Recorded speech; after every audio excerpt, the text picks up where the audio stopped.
दम लागतो, वर येतो.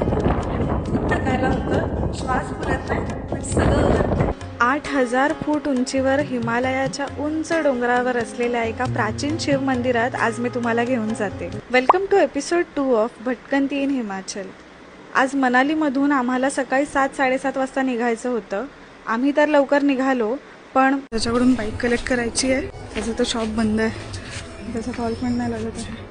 जोपर्यंत बाईकचं काहीतरी फिगर आउट होतंय, आम्ही तिथल्या एका शॉपमध्ये बॅग्स ठेवून नाश्ता करायला ओल्ड मनाली ब्रिज जवळ आलो. इथल्या या लोकल कॅफेमध्ये नाश्ता केला आणि वरती आलो तेव्हा रेंटल शॉप मधल्या मुलाने ऑलरेडी बाईकला कॅरियर लावायला सुरुवात केलेली आणि आमच्या बॅग्स बाईकला बांधून आम्ही मनालीमधून निघालो. ऑन द वे एका ठिकाणी पेट्रोल टाकलं आणि मस्त हायवेवरून आजूबाजूची सीनरी एन्जॉय करत कुलूमध्ये पोहोचलो. पण खरं ॲडव्हेंचर तर ट्रेक सुरू व्हायच्या आधीच सुरू झालेलं. इतकं ऑफ रोडिंग आम्ही याआधी कधीच केलं नसेल. कसं जाणार आहे हा आता? meters, turn left. Struggle is real.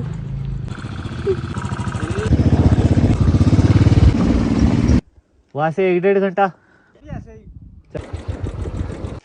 हा आता इथून असा रस्ता आहे, समजत नाही आम्हाला काय करायचं. ह्या इथे घरात कोणी राहत असेल तर बरं आहे, म्हणजे मला विचारता येईल. Let's see. ह्या अशा अवतारात तिने घाबरायलाच नको ती मला बघून. Road. तिथे कोणी In नाही. 200 meters. परत रस्ता चुकलो. शार्प लेफ्ट दाखवले ना.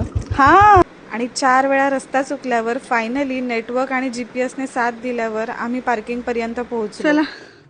इथून मंदिराकडे जाणारा ट्रेक सुरू होतो आणि संपूर्ण वाट इतकी मेस्मरायझिंग आणि इतकी सुंदर होती की काय काय बघू आणि काय काय शूट करू असं झालेलं मला.